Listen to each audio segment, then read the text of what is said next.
हम बाद में देंगे। आज बहुत से लोगों की एक शिकायत है परमेश्वर से, डाउट है, प्रार्थना है, एक विचार है उनके दिलों में कि क्या परमेश्वर आज भी चंगा करता है, आज भी क्या वो चमत्कार करता है, क्या आज भी परमेश्वर अपने लोगों को आजाद करता है दुष्ट आत्माओं से। सब भाई बहन बैठ जाइए, जहां खड़े हैं वहीं पे, इधर उधर मत जाइए। जो टेस्टिमनी देने आ रहा है वहीं बैठ जाए, जो दे रहा है वहीं बैठ जाए, देने वाला है वहीं बैठ जाए, वॉलंटियर्स वहीं बैठ जाए, विश्वासी वहीं बैठ जाए, क्योंकि आज मैं आपके मन के विचार को सुन के आया हूं कि क्या परमेश्वर आज जीवित है।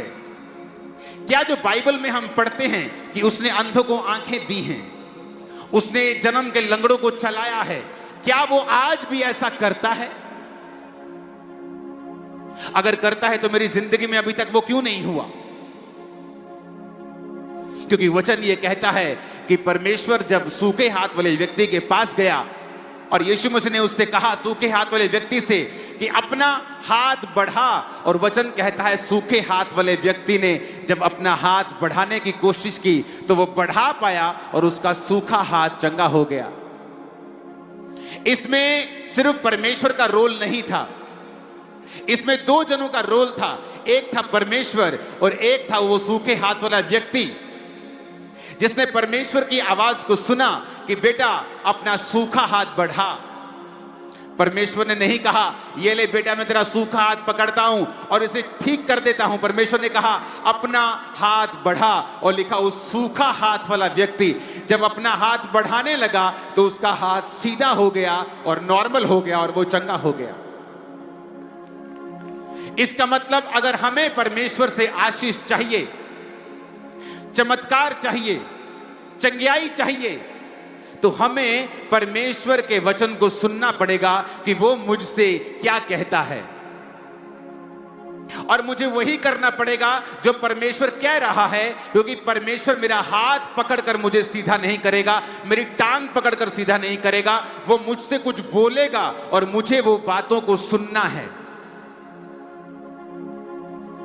आज हम प्रेरितों के काम की कलीसिया को जब सुनते हैं, वो कलीसिया जिसके ऊपर 120 लोगों के ऊपर जब पेंटिकोस के दिन, उन लोगों के ऊपर नहीं जो पेंटिकोस का त्योहार मना रहे थे, बल्कि उनके ऊपर जो प्रार्थना कर रहे थे। और वचन कहता है पवित्र आत्मा उतर आया और वो गैर भाषाएं बोलने लगे, और परमेश्वर का आत्मा उन पर उतरा, और यह प्रतिज्ञा पूरी हुई कि मैं तुम पर अपनी आत्मा को उंडेलूंगा और अपनी आत्मा से तुमको भरूंगा, तुम्हारे बेटे बेटियां भविष्यवाणी करेंगी।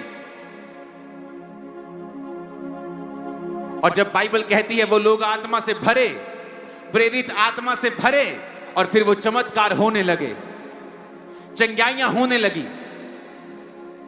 वचन कहता है जब हम प्रेरितों के काम उसका 2 अध्याय उसकी 42-43 आयत,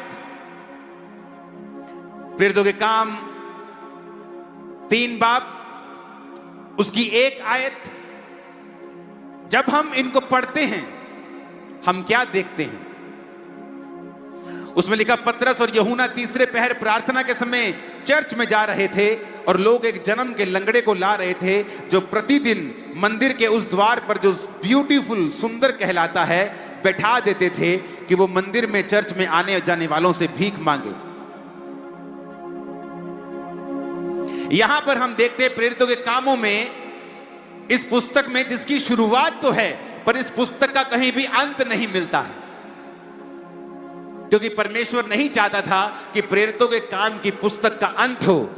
क्योंकि वचन कहता है वो आज भी चाहता है प्रेरितों के कामों की पुस्तक, वो लंगड़ों का चलना, वो अंधों का देखना, वो मुर्दों का जिलाना, वो आज भी हमारे जमाने में हो। लेकिन परमेश्वर जो चाहता है वो पूरा कैसे होगा? वचन क्या कहता है? वचन कहता है कि उस जमाने में प्रेरितों के काम की कलीसिया में लंगड़े चलते थे, लेकिन उस लंगड़े को वो ऐसे उठा के, ऐसे क्रिपल लंगड़े को उस ब्यूटीफुल गेट के द्वार के पास बिठा देते थे और फिर वो आने वाले जाने वालों से भीख मांगता था। और लिखा वचन में कि पतरस और यूहन्ना प्रार्थना करने के लिए चर्च में जा रहे थे। अगर हम ये चाहते हैं कि प्रेरितों के काम वाले चमत्कार मेरी जिंदगी में भी हो, मेरी बेटी की लाइफ में हो, मेरे बेटे की जिंदगी में हो, मेरे फाइनेंस में हो, मेरी शरीर में हो, मेरी बीमारी चली जाए, मेरा लाइलाज कैंसर चला जाए, अगर हम चाहते हैं वैसे चमत्कार जो प्रेरितों के काम में हम सुनते हैं और देखते हैं और पढ़ते हैं, तो हमें वो करना पड़ेगा जो प्रेरितों के काम की कलीसियाओं ने किया है। अगर सूखे हाथ वाला व्यक्ति अपना हाथ ना बढ़ाता और बोलता कि तू खुद ही कर ले, तो परमेश्वर उसको कभी भी चंगा नहीं करते।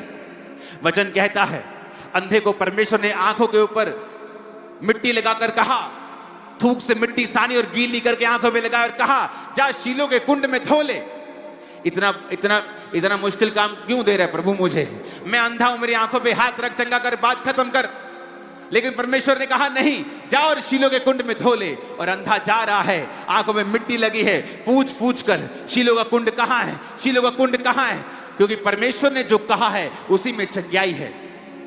अगर हम ये चाहते हैं कि उस जीसस के टाइम के मिरेकल हमारी लाइफ में हो, अगर हम चाहते हैं प्रेरितों के काम के समय में जो चमत्कार चेलों के द्वारा कलीसिया की जिंदगी में होते थे, अगर आज वो मेरी जिंदगी में हो, तो याद रखिए हमें वही करना पड़ेगा जो प्रेरितों के काम की कलीसिया करती थी। और आज हम देखेंगे कि वो कलीसिया क्या करती थी। परमेश्वर तो सेम है, वो तो एक सा है, वो आज भी लंगड़े चलाता है। आज भी मैंने अपने मिनिस्ट्री में, अपने क्रूसेड्स पे 1 नहीं 2 नहीं 10 नहीं अनगिनत लंगड़ों को चलते देखा है, जिनके के पास सरकारी सर्टिफिकेट है कि ये डिसेबल्ड हैं, ये चल नहीं सकते, सरकारी सर्टिफिकेट है। और उन लंगड़ों को मैंने मीटिंग में चलते हुए देखा है, मंदबुद्धि बच्चों को हील होते हुए देखा है, रोगियों को चंगा होते हुए देखा है, रसौलियों को शरेआम निकलते हुए देखा है। प्रभु तो एक सा ही है, वो कभी बदलता नहीं, वो कल आज और कल युगानुयुग एक सा रहने वाला परमेश्वर है। लेकिन कलीसिया बदल गई है, कलीसिया एक जैसी नहीं है। आज हम प्रेरितों के काम वाली कलीसिया नहीं है, इसीलिए परमेश्वर वचन कहता है एक जगह गया और एक जगह जाकर उनके अविश्वास को देखा, और जब उनके अविश्वास को देखा तो वचन कहता है परमेश्वर वहां पर ज्यादा सामर्थ्य के काम नहीं कर सका। कौन नहीं कर सका? खुद यीशु वहां पर ज्यादा सामर्थ्य काम नहीं कर सका उनके अविश्वास के कारण। और लिखा फिर थोड़े से बीमारों पर हाथ रखा और उन्हें चंगा किया। बाइबल कहती है प्रभु यीशु मसीह शमौन कोढ़ी के घर में गए और वहां पर एक पापी औरत आकर परमेश्वर के पांव के ऊपर इत्र मलती है, अपने बालों से पोंछती है, और परमेश्वर कहते हैं जा तेरे पाप माफ हुए, अब फिर से गुनाह में मत जाना। और शमौन कोढ़ी सोचता है अगर ये भविष्यद्वक्ता होता तो क्या ना जानता ये औरत जो उसको छू रही है कैसी पापी औरत है। एक व्यक्ति जो कोढ़ी था, और वचन अब भी उसे कह रहा है शमौन कोढ़ी। जीसस क्राइस्ट के पास जाने के बाद भी वो लोग तो, कुछ लोग तो यीशु को देख नहीं पाते थे, दूर दूर से पकड़ते थे उसको, कहीं कपड़ा छू लिया, कहीं जीसस की टांग छू ली, किसी को हाथ छू लिया, किसी का पीठ छू लिया और चंगे हो गए। लेकिन उस व्यक्ति के पास तो यीशु मसीह चलकर उसके घर में आते हैं, और फिर भी वो कोढ़ी का कोढ़ी रहता है। वचन भी उसे यही कहता है शमौन कोढ़ी। और एक औरत जो नीवी होके, नम्र होके यीशु के पास आती है और परमेश्वर उसके गुनाहों को माफ कर देते हैं। इसका मतलब जरूरी नहीं आप मसीह में हैं तो आप चंगे होंगे, जरूरी नहीं है जब तक आप में वो विश्वास, और विश्वास वो कर्मों का विश्वास। वचन कहता है दुष्ट आत्मा भी विश्वास करती है। अब मैं दुष्ट आत्मा के लिए प्रार्थना करूंगा, यीशु यीशु चिल्लाएंगी, लेकिन दुष्ट आत्मा विश्वास करती है, कर्म नहीं करती। अगर तुम्हारा कर्म नहीं है और तुम सिर्फ विश्वास करते हो तो तुम भी शैतान के जैसे हो। और परमेश्वर को आपकी लाइफ में काम करने के लिए आपके विश्वास की जरूरत है, जो कर्मों से आप दिखाते हैं कि यीशु मैं तुझ पे विश्वास करता हूं। अब हम अगर चाहते हैं प्रेरितों के काम वाले चमत्कार हमारी जिंदगी में भी हो, वो काम जो प्रेरित करते थे, कलीसिया देखती थी, अपनी जिंदगी में उसे ग्रहण करती थी, मेरी जिंदगी में भी हो, तो हमें भी वैसी ही कलीसिया बनना पड़ेगा जैसी कलीसिया प्रेरितों के काम वाली कलीसिया थी। प्रेरित कैसे थे? वचन कहता है 3:1 में, पतरस और यूहन्ना तीसरे पहर प्रार्थना के समय, ऊंची आवाज में कहो प्रार्थना का समय। मेरी आवाज आपसे कम होनी चाहिए, आपकी ज्यादा होनी चाहिए, पीछे तक आप बैठे हो। बोलो प्रार्थना का समय। 3 बार बोलो प्रार्थना का समय, प्रार्थना का, प्रार्थना का। वहां पे पतरस और यूहन्ना लंगड़े को चलाने बिल्कुल नहीं गए थे, वो तो प्रेयर करने के लिए जा रहे थे। चलो प्रार्थना ही करनी है, घर बैठ के कर लेने हैं, यही बैठ जाते हैं घर पे ही, चलो छोड़ो प्रार्थना ही करनी है, अरे ऐसी ऐसी प्रार्थना कर लेते, कोई बात नहीं, अरे कहां चर्च जाएंगे, किराया लगाएंगे, यहीं बैठकर प्रार्थना कर लेते, थोड़ी सी साइड पे जाके। हमारी जिंदगियों में प्रार्थना का महत्व कम हो गया है, इसलिए हमारी जिंदगियों में परमेश्वर के चमत्कार कम हो गए, क्योंकि वो उसी तरह से आपको रिस्पॉन्स करता है जिस तरह का रिस्पॉन्स आपका है, जिस तरह का स्वभाव आपका है, उसी तरह से परमेश्वर आपकी लाइफ में काम करता है। आज मैं आपको दिखाऊंगा, वचन कहता है जब शाऊल कलीसिया को सताता था और उस पर परमेश्वर की मार आई और वो रास्ते में अंधा हुआ,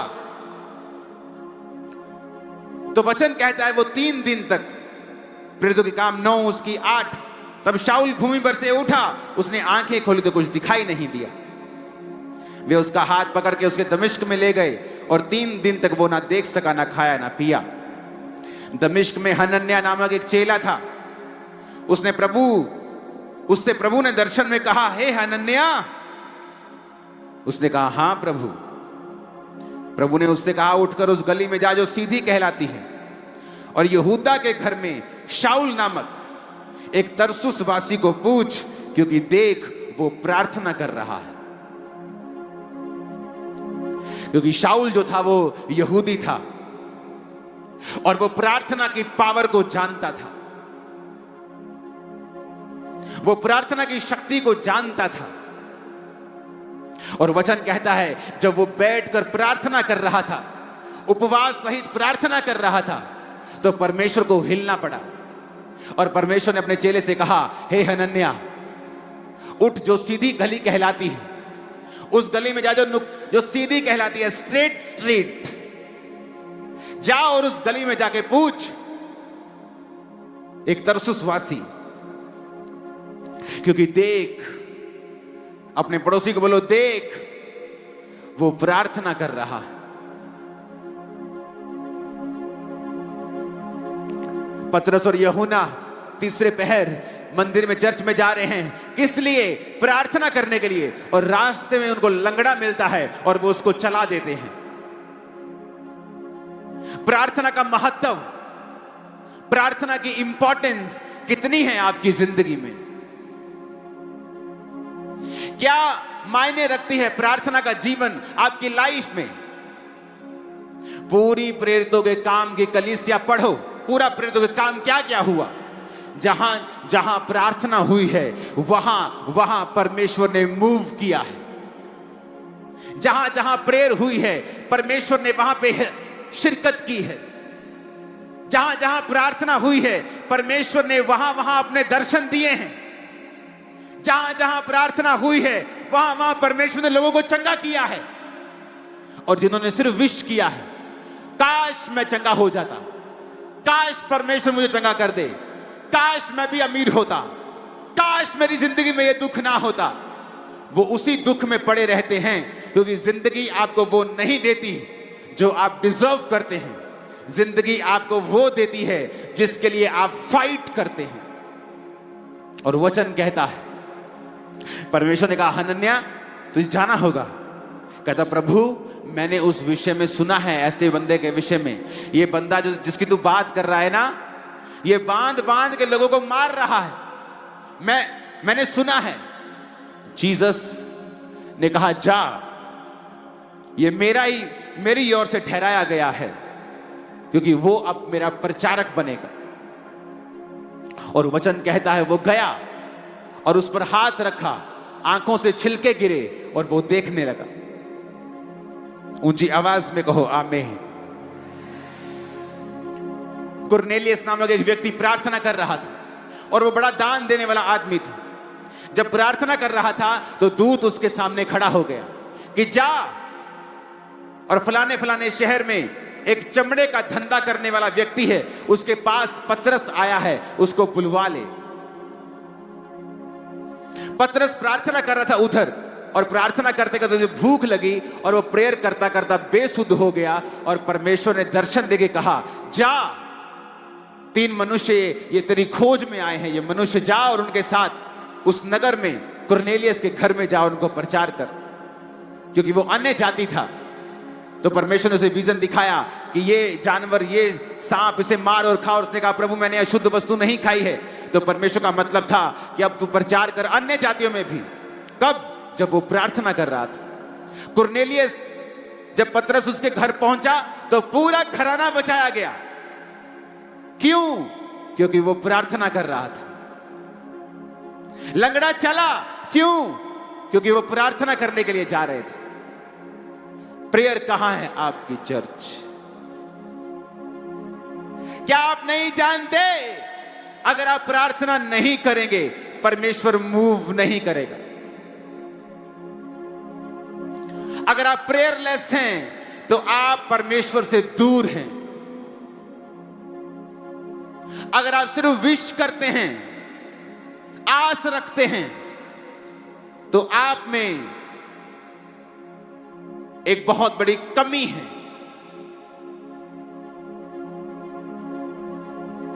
आपकी प्रार्थना कहां है चर्च?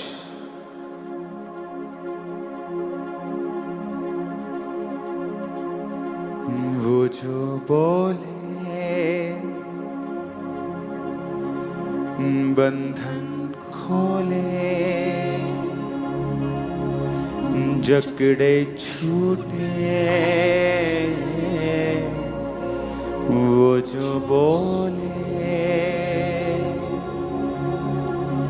जो बोले बंधन खोले, जकड़े छूटे, वो जो छूले, वो जो छूले। ऊंची आवाज में कहो थैंक यू जीसस। बाइबल कहती है परमेश्वर के चेले याकूब को पकड़ लिया और तलवार से मार दिया। और जिसने मारा वो देखा उसने कि पब्लिक खुश हो गई। उसने कहा पब्लिक खुश हो गई है, पॉलिटिकली फायदा होगा, दूसरे चेले को भी पकड़ लो। और लिखा उन्होंने पतरस को पकड़ लिया कि अब इसको मारेंगे और इसको सजा देंगे और लोग खुश हो जाएंगे। और कलीसिया को अपनी गलती याद आई। उन्हें लगता था कि हम सिर्फ प्रार्थना करवाने के लिए हैं। और जब बाइबल कहती है प्रेरितों के काम 12 उसकी 5 आयत में कि जब जेल में पतरस बंद था, परंतु कलीसिया उसके लिए लॉ लगाकर परमेश्वर से प्रार्थना कर रही थी। उनको शौक लगा कि खुदा का चुना हुआ प्रेरित कैसे मर सकता है। वो याकूब तो कल लंगड़े चला रहा था, ये तो कल अंधों को आंखें दे रहा था, ये मर कैसे सकता है। परमेश्वर की आत्मा ने गलती याद करवाई कि तुमने प्रार्थना नहीं की। वो प्रार्थना में बैठ गए और कहा प्रभु पतरस को बचा। और वचन कहता है परमेश्वर ने दूत भेजे। जिस जेल में पतरस था वो जेल हिल गई, बंधन खुल गए और पतरस को परमेश्वर के दूत उस जेल से बाहर निकाल के लेके आए बिना किसी व्यक्ति के। पतरस वापिस आया, कुंडा खड़काया जहां वो सब प्रार्थना कर रहे थे। औरत आई, देखा और वो देख के शॉक हो गई, पतरस कैसे आ सकता है, जेल से बाहर कैसे आ गया ये। अंदर गई भागी भागी, कहती क्या हुआ क्या हुआ। बाहर पतरस का शायद दूत खड़ा है, पतरस तो नहीं आ सकता, जेल में कौन, किसी की हिम्मत है जेल तोड़ने की। पर कलीसिया प्रार्थना कर रही थी। शैतान लड़ेगा आपसे जिस दिन आप प्रार्थना करने लगेंगे। वो फाइट करता है जब आप प्रार्थना करते हैं। व्हाट्सएप याद आएगा, दुख याद आएंगे, मेंटल चीजें याद आएंगी, नेगेटिव चीजें याद आएंगी, टीवी का सर्वश्रेष्ठ आपका मनपसंद प्रोग्राम आपको याद आ जाएगा। आपका परम मित्र आपको फोन कर देगा, आपको व्यभिचार की बातें याद आएंगी। क्यों? क्योंकि शैतान जानता है जिस दिन आप प्रार्थना करेंगे स्वर्ग मूव करेगा आपके लिए। जिस दिन आप प्रार्थना में बैठ जाएंगे, वो शैतान जानता है। शैतान तो जानता है, पर कलीसिया मूर्ख की तरह बिहेव करती है कई बार और प्रार्थना नहीं करती, और फिर भी एक्सपेक्ट करती है कि परमेश्वर मेरी जिंदगी में चमत्कार करे। परमेश्वर कैसे करेगा? उसने दुनिया में रूल बनाया है, धरती का एक रूल है। जब तक आप परमेश्वर को इनवाइट नहीं करेंगे, आपके नाम पर जो रजिस्ट्री धरती की है, वो उस रजिस्ट्री जो आपके नाम हो गई है, जैसे आप किसी अपने मित्र को एक घर भेंट कर दें कि चल मेरे पास 5 घर हैं, एक घर में तुझे भेंट करता हूं। आप वो परम मित्र अगर जेंटलमैन होगा तो फिर आकर हर 2 महीने में नहीं कहेगा मेरा घर ठीक है ना, जो मैंने तुम्हें दिया था ठीक है ना। अपने आप नहीं आएगा उस घर में, क्योंकि वो जेंटलमैन है। अगर उसका बर्थडे है, वो वेट करेगा कि वो उसको इनवाइट करे, क्योंकि वो जेंटलमैन है। परमेश्वर को जानता है आपकी जिंदगी में क्या चाहिए, आप जिंदगी में किस सिचुएशन से होकर गुजर रहे हैं, आपके दुखों को, आपकी बीमारियों को वो जानता है। लेकिन वो आशा रखता है कि आप उससे कहें, प्रार्थना करें कि प्रभु मेरी जिंदगी में आए और ये फलाना फलाना काम मेरी जिंदगी में करें। हालेलुया। ऊंची आवाज में कहे हालेलुया।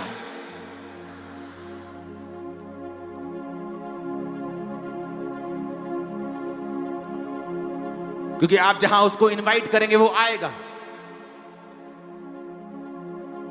पौलुस बाइबल कहती है प्रार्थना करने के लिए शहर के बाहर जा रहा था और वहां पर एक औरत उसको मिलती है जो बड़ी धनी थी, प्रभावशाली, और वो बड़े ध्यान से वचन सुनती है और अपना जिंदगी प्रभु को दे देती है और उसका घराना भी बचाया जाता है। आज किन सेवकाइयों के द्वारा रूहें बच रही हैं? वो नहीं जो बहुत प्रचार कर रहे हैं, वो जो प्रार्थना कर रहे हैं और प्रचार कर रहे हैं।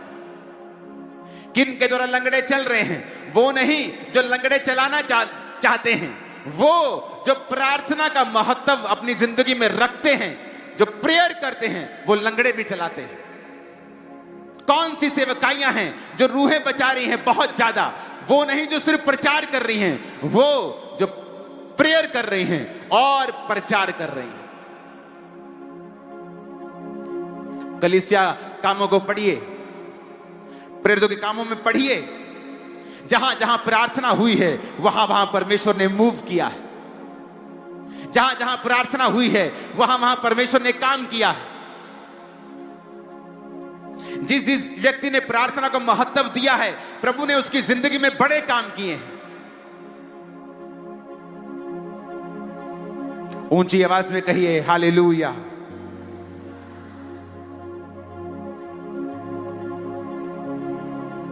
प्रेरितों के काम 13 उसके 2 में लिखा है, जब वो उपवास सहित प्रभु की उपासना कर रहे थे तो पवित्र आत्मा ने कहा, मेरे लिए बरनबास और शाऊल को उस काम के लिए अलग करो जिसके लिए मैंने उन्हें बुलाया है। सब कहो आमीन।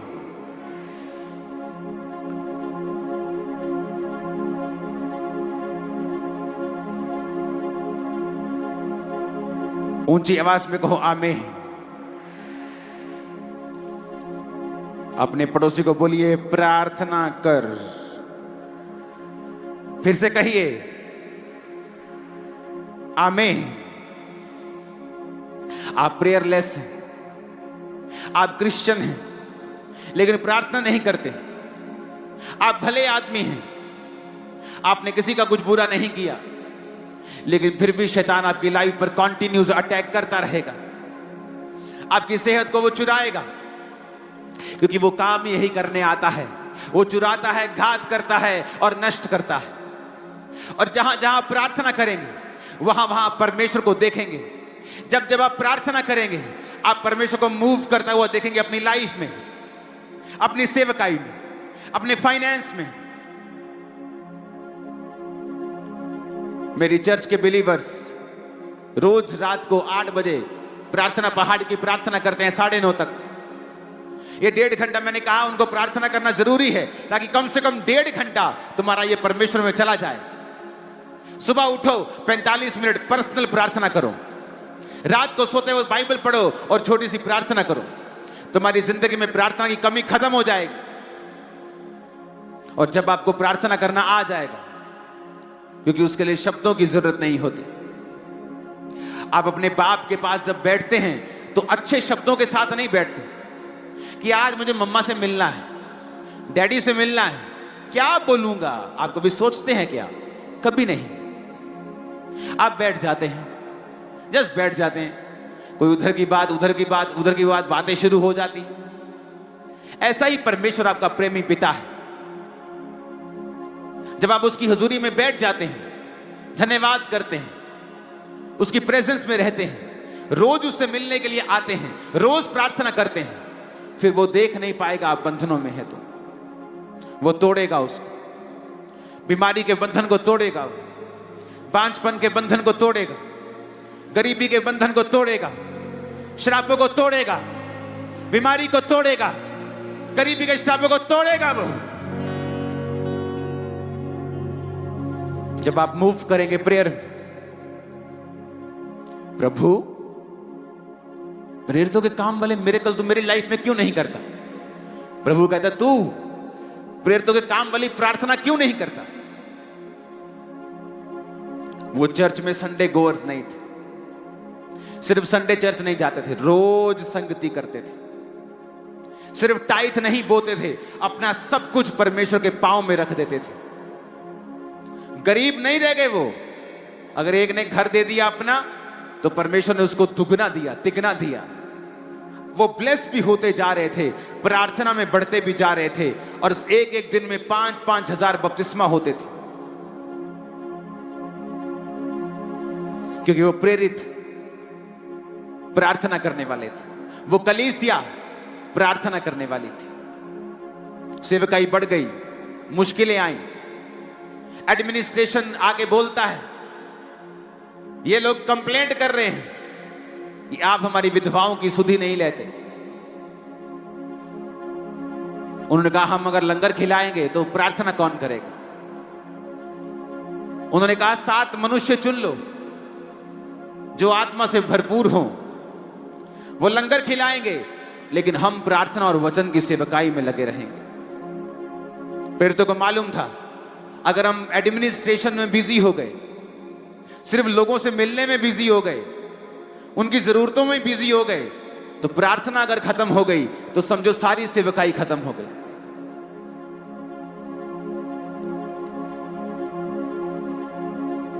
अगर प्रार्थना खत्म हो गई तो समझो सब खत्म हो गया। अगर प्रार्थना में कमी है तो समझो सब गड़बड़ और सब घोटाला है, सब तरफ कमी।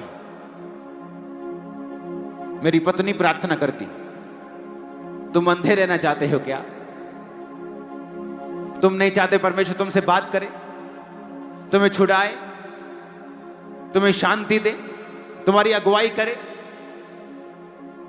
तुम्हें दिखाए कहां रॉन्ग है, कहां कुछ सही है? तुम नहीं चाहते हो क्या?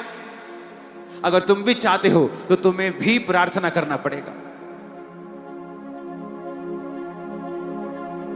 आज जब कलीसिया प्रार्थना नहीं करेगी, वो नहीं देखेगी परमेश्वर को मूव करते हुए।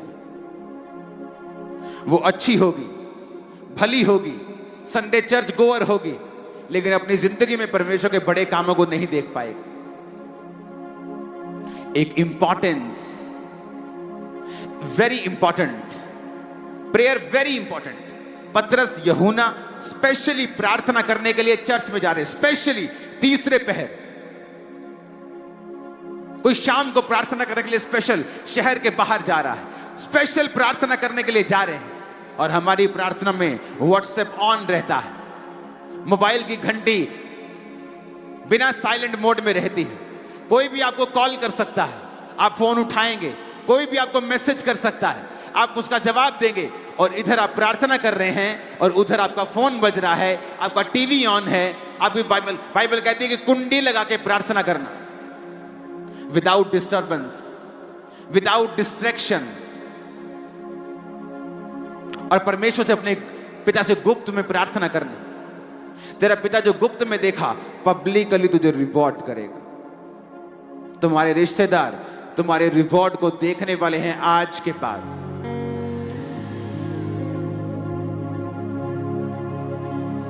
ऊंची आवाज में कहो हालेलुया, ऊंची आवाज में कहो हालेलुया। अगर आप प्रार्थना नहीं करते हैं तो समझिए परमेश्वर मूव नहीं करेगा। मूसा के दोनों हाथ ऊपर तो अमालेकी हारते थे, मूसा के हाथ थकते थे और वो नीचे आता था तो इज़राइल हारता था। आप चाहे चुने हुए हैं, प्रभु ने आपको शैतान के चंगुल से निकाला है, आपने मिरेकल्स देखे हैं, लेकिन अगर ये हाथ नीचे रहेंगे तो हार पक्की है, चाहे हम जितने मर्जी अच्छे क्रिश्चियन और बुलाहट के साथ बुलाए गए क्यों ना हो। वचन ऐसा कहता है, मैं नहीं कहता। फिर आप देखेंगे शैतान आपके दिमाग पर कब्जा कर रहा है, बोझ दे रहा है आपको, फाइनेंशियली, फिजिकल, सब तरफ से बोझ आपको फील हो रहा है। जिंदगी बोझ लग रही है, काम बोझ लग रहा है, सेवकाई बोझ लग रही है। एक दिन सुबह मैं उठा और पवित्र आत्मा ने मुझसे कहा, डैनियल। मैं डैनियल नहीं पढ़ रहा था, मैं पुराना नियम नहीं पढ़ रहा था, लेकिन प्रभु का आत्मा मुझसे कहा, जिस तरह डैनियल 3 बार प्रार्थना करने के लिए जाता था मेरे सामने, उसी तरह तू भी करेगा।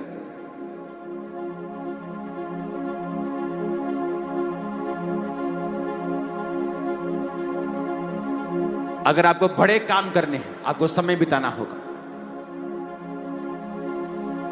किसी को मालूम नहीं कि प्रार्थना का समय क्या कितना होना चाहिए, मेरी प्रार्थना कितनी है, लेकिन आज प्रभु ने मुझसे कहा मैं आपसे बात करूं सिर्फ झारखंड के पहले दिन कि 5.5 घंटे रोज प्रभु ने मुझसे प्रार्थना करने के लिए कहा। एवरी डे तुझे रोज करनी होगी,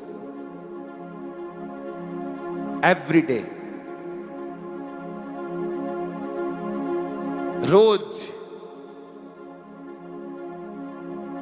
आपको लगता है ये सेवकाई बड़ी है, सैकड़ों ब्रांचेस हैं, लाखों गिनती नहीं हो पाती। जब टेंट लगता है तो बोलते हैं यार क्या लगा रहे हो तुम, कैसे लोग आएंगे, ये तुम किलोमीटर में टेंट लगाते हो क्या। लेकिन जब लोग देखते हैं भरते जा रहे लोग, भरते जा रहे लोग, भरते जा रहे लोग, आते जा रहे, आप पता नहीं कहां से आ रहे। आपको लगता है कि बहुत इस पे हमने करोड़ों खर्चा किया इसकी एडवर्टाइजमेंट पे, नहीं। प्रेयर्स वो करती है जो आपका पैसा नहीं कर सकता। वो आपके हृदय में डालता है परमेश्वर, जब प्रार्थना होती है वो आपके हृदय में डालता है, चल क्रूसेड पे, चल मीटिंग में।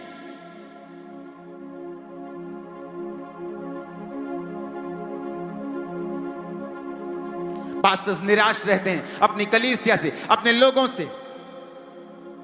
परमेश्वर आपको तब तक निराश करेगा जब तक आप खुद घुटने नहीं टेक लेते, रोज घंटों।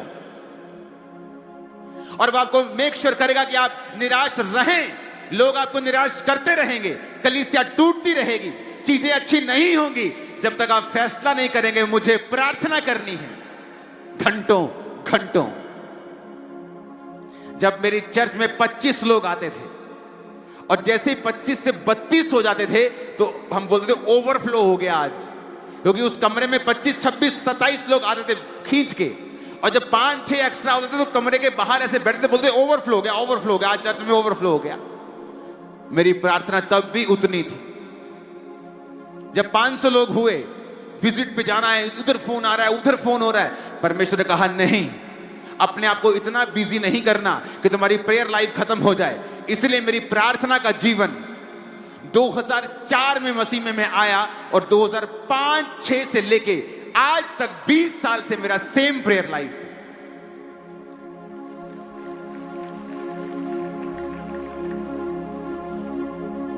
इसलिए सेवकाई, इसकी हजारों सैकड़ों ब्रांचेस, काम, क्रूसेड्स, मीटिंग्स, 7 लाख मेंबर्स, बिना किसी स्ट्रेस के हम चलते हैं। सेवकाई का कोई स्ट्रेस हमारी लाइफ पे नहीं।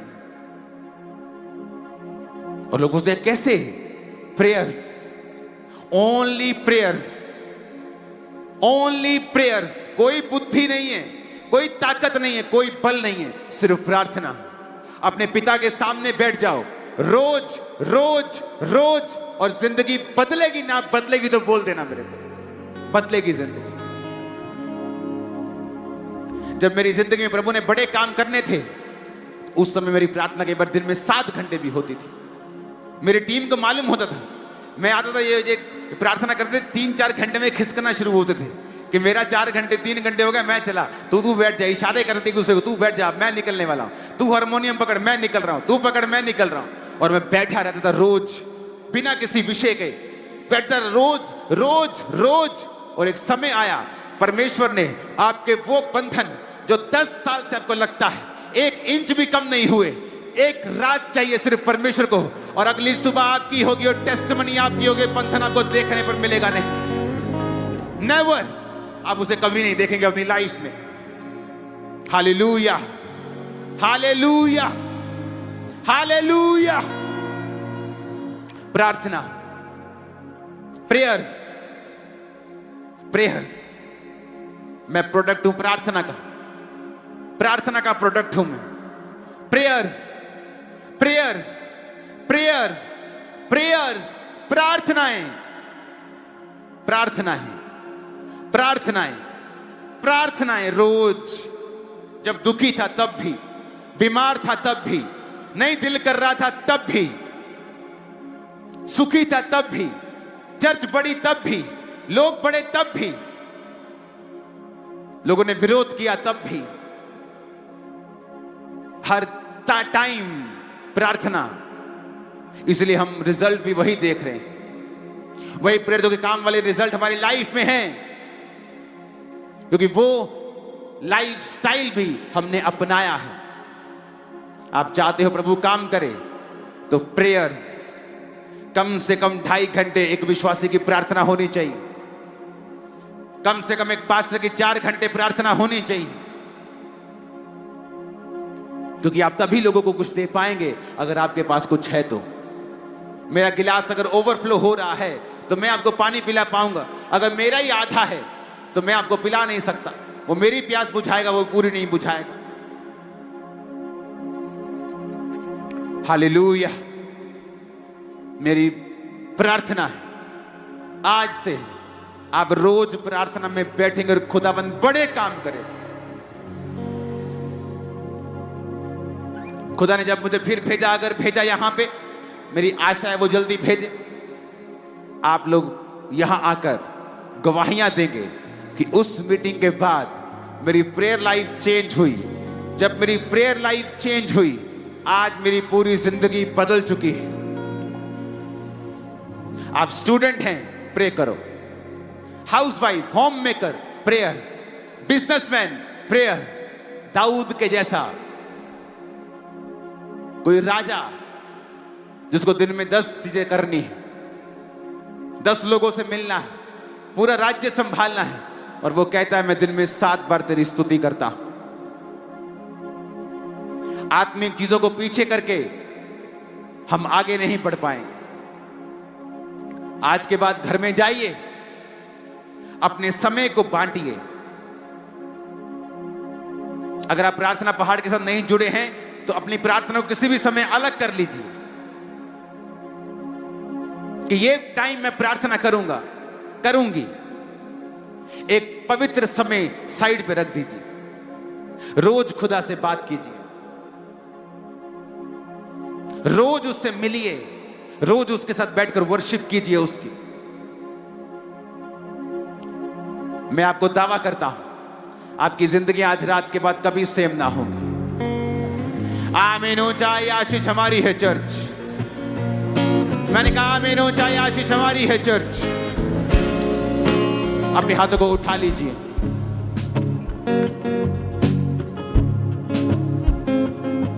सब जन खड़े हो जाइए। इस वर्शिप के दौरान हम प्रार्थना करेंगे, हम दोनों आपके लिए प्रेयर करेंगे कि शैतान के बंधन आपकी स्पिरिचुअल लाइफ से टूट जाए और आपकी स्पिरिचुअल लाइफ कभी भी सेम ना हो। उठाओ अपने हाथों को।